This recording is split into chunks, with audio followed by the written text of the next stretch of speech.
Alright, what up folks? So we're back at it again with another video. Right, do me a favor, don't forget to hit that like and subscribe button, hit that bell button also, man, and leave a comment down in the box. Right, so customer complaint is that he's losing power when he's driving. He believes it's the injectors, and if I can service the injectors, he drove the vehicle here, so I said, let me just do a proper diagnosing process on this vehicle and see what we get, right? So let's start the vehicle up and see what symptoms he's experiencing. Let me get the keys. I believe he has issue with the battery also, so I'm gonna see if it will start.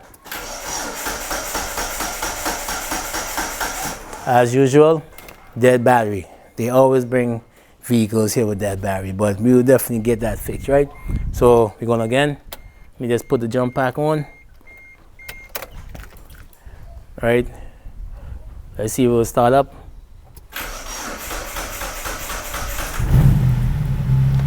All right, so we got the vehicle started up.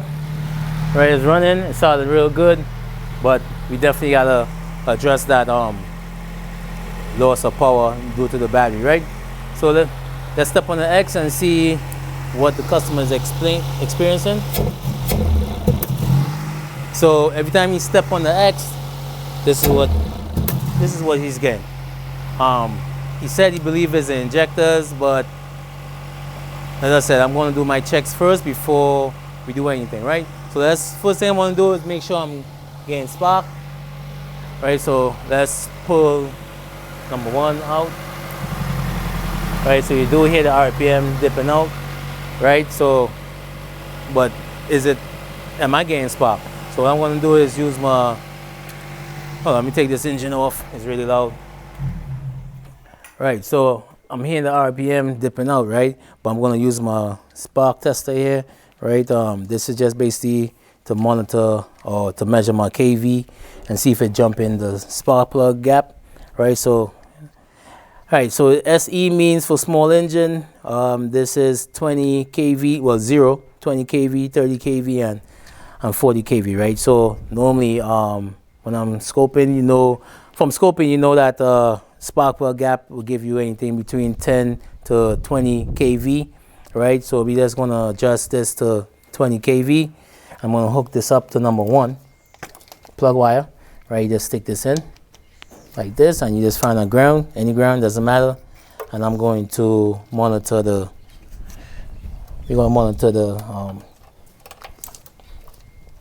and see what's going on, right? So you just prop this right here. I'm gonna see if what I'm getting. So we're gonna start the vehicle up again. Of course, I gotta put the battery pack on again. Let's see. Definitely gotta get a battery for this car. All right, so we got the vehicle started up, right? And as you can see, I'm getting no spark from 20 kV. But if I put this slower, I'm probably getting like, let's say 5, which is nothing, and it's really weak. So I'm getting a weak spark from this number one, right? So I'm gonna take off. As a matter of fact, let's hook up on a test light while the car is running. I'm gonna use my test light. I'm gonna go off any ground, prefer the one next to the shock. I'm gonna take off the boot, right? And I'm gonna see how far this coming out. It's barely coming out of the distributor. So what we have here is a weak spark. So I'm gonna inform the customer that he have to get a distributor, right? Because he's getting basically no spark or weak spark coming out of this distributor, right? So let me just talk to him and then swap this out. 2 hours later. I replaced the cap and the rotor in the distributor, so I'm going to change this distributor out because why? I experienced the same issue a while back on the same model vehicle, right? So let's take this out. We're gonna redo our test, make sure everything is good, and that should be it. Right, so this is the one that was purchased, and this is the one that's on the vehicle, right? So these are actually really good engines. They came out in like the late, the mid 90s, right? They was in the CK2, and actually I put a lot of these engines in a lot of cars back in the days, right? When I was younger, so kind of familiar with what symptoms I'm getting. I'm gonna just pull this off. I'm gonna pop this one back in. You just gotta line it up.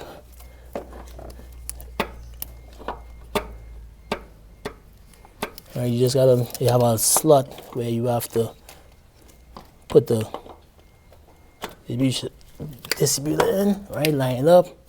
I had a mark initially from the old one, so I'm just gonna put it back, bolt it down, put back on the plug wires, and as I said, man, I'm supposed to get a lot of volts jumping out of this distributor, and if it can come on the distributor, how is it going to get to the spark plug, right?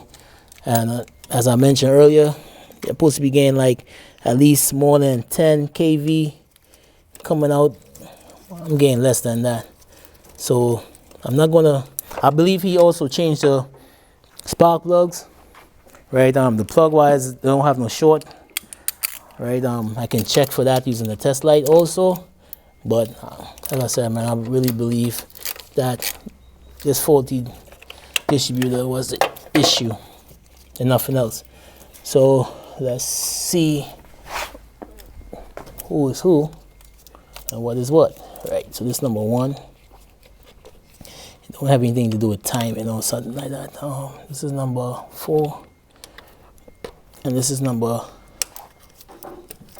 Right, so we're gonna start vehicle up again, right? We're gonna keep our eye on the spark tester, right? I wanna raise it back up to like 20 kV, right? That's it. So we're gonna start this car again.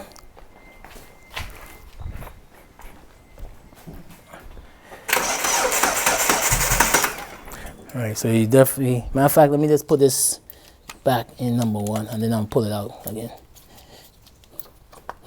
Put a battery in because it was kind of hard to be, testing with this battery that was dead. So I'm going to inform the client that he have to do something about that battery, right? Let's redo our checks, right? And let's start the vehicle up and see how the vehicle sound, right? So as I said, I got a fresh battery in. This is the fresh distributor in, right? So you see it starts right up again. Right, I'm gonna snap the X and see how it sounds.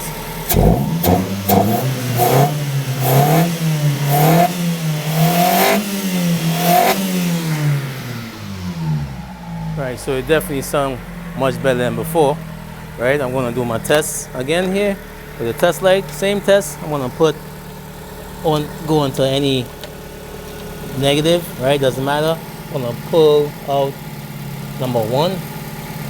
Right, I got my test light hooked up to the ground. I'm gonna pull it out. I'm seeing how far the spark is jumping out the coil. Right, jumping real far, right? And you hear the vehicle misfiring. So that's telling me that this distributor is working real good, right? So let's go a little further and see how much kV is producing out of this distributor, right? So let me just switch it out. Number 1, I'm going to switch it off actually. I'm going to switch it off first. I'm going to put my spark tester onto number 1 plug wire, right? And I'm going to set it to 20 kV, right? And I'm going to put you right here. I'm not sure if you be able to see it. All right, so I got you a little closer, right? So this is a spark tester hooked up right here. Set it to 20 kV. I'm going to start the vehicle up again. And let's redo our test. So right now you're hearing let me pull this back up. You're hearing the spark jump in the gap. As I said, it's 20 kV. Let's see if it can make it to 30. That's 25. see if you can make it a 30. So definitely make it a 30. Let's see if it can make a 40. So it's gonna make, it's kind of tripping out by 40. That means, you know, it exceeds its gap, right? But it definitely give me a strong, you know, voltage between 20 to 30. Right, I'm gonna switch the vehicle out, off. Right, I'm gonna put back in the number 1 plug. Right, and as I said, I'm gonna just go with my test light. Just gonna go with my test light and check number 1 plug wire. Right, as I said, I'm not sure if you know, seeing all that, but let's see what's good. Hooked up to any ground, doesn't matter. I'll put my test light, pull off on the boot, and you're actually seeing the spark jumping out, right? So, which is good. So that definitely tells me that this distributor is working like it's supposed to, right?